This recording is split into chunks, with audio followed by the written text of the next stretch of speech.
오늘 3절에 보면 100일이 되지 않은 어린 아기를 태운 갈대 상자가 나오고 있습니다. 이 갈대는 나일강 진흙밭에서 무성했던 파피루스입니다. 이것을 눌러서 종이로 쓰기도 한 적이 있습니다. 중동 사람들은 가장 가볍고 빠른 배를 만들 때 갈대를 이용하기도 했습니다. 이 상자라고 표현된 테바라는 히브리어는 성경에 딱 2번 나옵니다. 하나는 노아의 방주할 때 방주가 테바고, 여기 나오는 갈대 상자, 이 상자가 테바입니다. 그러니까 이 테바라는 것을 통해서 노아는 온 가족이 구원을 받았고, 여기는 어린 모세가 구원을 받은 그런 이야기가 있습니다. 이 일들의 과정은 우리가 잘 알고 있습니다. 바로 왕이 산하 제한 정책을 썼고, 그리고 사내 아이는 죽이라는 명령을 내렸습니다. 이렇게 하는 것은 이 노예들에 대한 두려움 때문이다. 이것을 우리는 익히 알고 있습니다.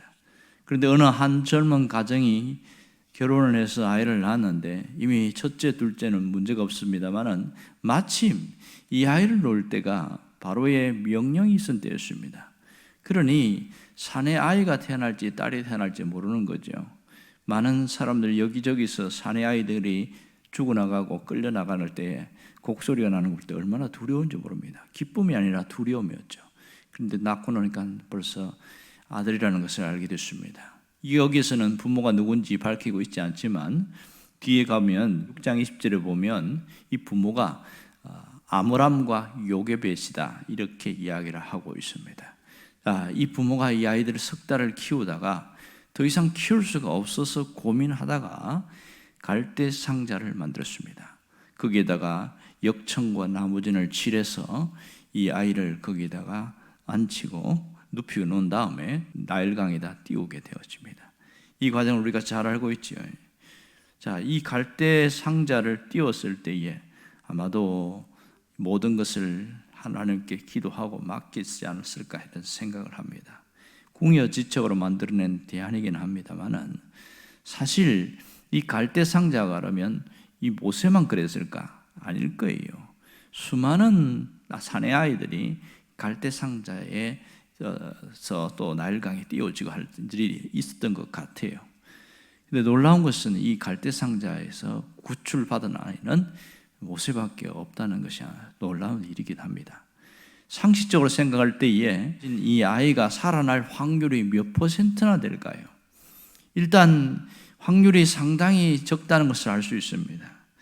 갈대 상자가 잘못 가다가 어디에 걸려서 멈출 수도 있고 아니면 뒤집힐 수도 있고 또 악어밥이 될 수도 있습니다. 오랫동안 사람들에게 발견되지 않다가 거기서 굶어서 죽을 수도 있는 거죠. 결국 객관적인 입장에서 보면 이 갈대 상자는 그렇게 좋은 건 아니었습니다. 절망의 상자요, 버림받은 상자였습니다.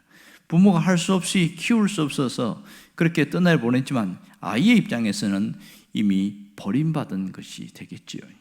생사를 알 수 없는 이 상황 속에서 누구도 관심을 갖지 않았지만 부모밖에 없습니다. 그래서 누나를 보내서 어떻게 되는지 봐라. 그랬더니 4절에 보니까 이 갈대 상자를 바로의 공주가 그것을 발견하게 되어집니다. 이 일이 어떻게 해서 가능했을까? 이런 생각을 합니다. 사람들은 우연히 된 일이다 이렇게 생각하지만 우리는 그렇게 생각하지 않습니다. 이것은 전적인 하나님의 역사요, 하나님께서 주목하신 결과라고 우리는 분명히 알고 있습니다. 이렇게 바로의 공주가 갈대 상자를 발견하는 과정을 자세히 한번 보십시오. 이는 절묘한 하나님의 타이밍이 있다는 사실을 알아야 됩니다. 만일 갈대 상자가 떠내려가는 때에 이 바로의 공주가 제전의식을 위해서 나일강에 오지 않았다면 어떻게 되었을까요? 혹여 나일강에 오긴 했지만 이 시녀들이 거기에 사이를 거닐지 않았으면 어떻게 됐을까? 또 시녀들이 나일강에서 갈대 상자가 떠오는 반대 방향으로 갔으면 어떻게 됐을까? 비록 시녀들이 갈대 상자를 발견했지만 바로의 공주가 전혀 관심 갖지 않고 공주의 눈에 그것이 띄어지지 않았다면 어떻게 되었을까요? 갈대 상자를 볼 수는 있겠지요. 그러나 호기심이 발동하지 않았거나 또 이 아이가 울지 않았다면 어떻게 되었을까? 모든 것이 우연처럼 보이는 이 과정 속에 하나님의 전적인 개입이 있었다는 것을 우리가 알아야 됩니다. 그 하나하나에 하나님의 절묘한 타이밍이 있었습니다. 그러므로 이 아이가 구출된 것이지 결코 저절로 일어난 일은 아니라는 것을 알아야 합니다. 모든 것 배후에는 하나님이 함께하셨습니다. 사람들은 관심을 갖지 않는 초라한 갈대상자였지만 하나님은 그 갈대상자를 주목하고 계셨고 사람의 마음과 환경을 주장하고 있다는 것을 우리가 분명히 깨닫게 되었습니다. 오늘 이걸 통해서 우리가 깨닫게 되는 놀라운 영적인 진리가 있습니다. 그것은 하나님이 어떤 분인지를 다시 한번 되새겨보라는 겁니다. 하나님이 어떤 분이신가? 하나님은 우리를 주목하시며 세심한 관심을 가지고 우리를 지켜보시는 분이라는 것을 알아야 됩니다. 우리가 세상에 버려지고 무관심 속에 방치된 그런 존재가 아니라는 사실을 알아야 됩니다. 그렇다면 우리의 삶을 이끌어가고 우리의 삶의 모든 앞날까지 계획하고 진행하시는 분은 전적인 하나님이라는 것을 우리가 분명히 알아야 합니다. 오늘 우리가 나 자신의 인생을 어떻게 바라보는가, 내 삶을 어떻게 평가하는가는 대단히 중요합니다. 어떤 사람은 내가 수없는 고통과 어려움 속에 살면서 내가 참 힘들다 그런 얘기만 하면서 인생이 비극적인 그런 삶으로만 생각합니다. 그러니까 처참하게 떠내려가는 이 갈대상자가 마치 내 인생 같다. 불안하고 두렵고 걱정이 가득한 그런 모습처럼 살아가는 사람들이 정말 많습니다. 어떤 면에서 보면 우리의 인생은 갈대상자와 같습니다. 떠내려가는 갈대상자 말입니다. 여기에는 내가 살아가긴 살아가지만 내 마음대로 되어지 않고 내가 하고 싶은 것을 하려고 하지만 내 하고 싶은 대로 다 할 수가 없는 그런 상황입니다. 환란의 파도와 비바람이 몰아칠 때마다 뒤집혀질 것 같은 인생을 살고 있습니다. 어떤 재정의 악화로 갈대상자가 부서지는 일도 있고 상실의 아픔으로 인생 전체가 송두리째 뽑히는 일들도 생깁니다. 어떤 낭제 앞에서는 쩔쩔맬 때가 한두 번이 아닙니다.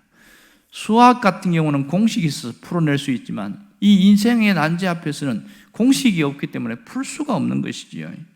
여기서 우리가 어떻게 해야 합니까? 처음부터 끝까지 개입하시는 하나님이 계신다는 것을 알아야 합니다. 하나님이 주목하는 인생, 거기에는 인생의 난제가 풀립니다. 하나님이 개입하시면 갈대상자 인생도 목적지에 무사히 도착할 수 있다는 것을 기억할 수 있기를 바랍니다. 지금 하나님은 어떤 분이십니까? 우리를 위하여 일하시는 하나님입니다. 상황과 환경을 초월해서 일하시는 하나님이시라는 겁니다. 하나님은 내가 혼자 있고 힘든 상황을 살아간다 할지라도 결탄코 떠나지 않으셨다는 사실을 알아야 됩니다. 나를 더 가까이 가서 붙들고 있다는 것을 알아야 합니다. 단지 내가 모를 뿐인 것이지요. 나만 힘들고 나만 괴롭고 나만 고통스럽고 그렇게 생각해서 그렇습니다. 분명한 것은 하나님이 우리와 함께 하십니다. 그런데 많은 사람들이 하나님이 함께 한다는 걸 알고 있습니다. 아는 것과 체험하는 것은 확연하게 다릅니다. 아는 것은 지식이지만 체험하는 것은 그것은 신앙입니다. 우리가 하나님을 체험할 수 있어야 됩니다. 이런 하나님의 것을 체험하는 사람들은 사는 방법이 달라요. 순간순간 하나님을 의지하고 하나님만 신뢰하면서 나아갑니다. 자신을 신뢰하지도 않고 환경을 신뢰하지도 않고 오직 하나님만 신뢰한다는 사실이지요. 여러분, 내 형편과 내 처지와 내 상황에 상관없이 하나님을 신뢰하는 자에게 하나님은 찾아가서 그를 이끌어 주신다는 겁니다. 놀라운 것은 하나님을 알고 있지만 전적으로 신뢰하지 않고 반만 신뢰하고 사는 사람들이 상당히 많습니다. 그렇다면 하나님이 내 인생을 끝까지 책임지지 않을 수 있다는 사실을 알아야 됩니다. 내가 하나님을 전적으로 의지하고 신뢰하며 나아갈 그때에 하나님이 나를 움직여 가시고 내 인생을 책임진다는 겁니다. 우리 인생은 갈대상자와 같습니다. 떠내려가는 갈대상자, 이 상황 속에서 우리가 해야 할 일이 무엇입니까? 그것은 갈대 상자에 집중하지 말고 오직 하나님께 집중할 수 있기를 바랍니다. 나일강에 주목하지 말고 하나님의 목적에 주목하면서 살아가길 바랍니다. 내가 하나님을 온전히 주목하고 살아가면 하나님도 내 인생을 이끌고 간다는 사실을 잊지 않기를 원합니다.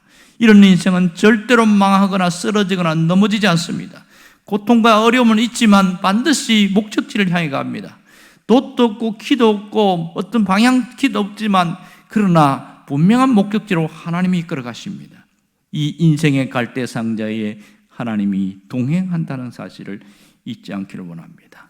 오늘 우리가 하나님이 사용하시는 그 갈대 상자의 인생이 되기를 주의 이름으로 축원합니다. 기도하겠습니다.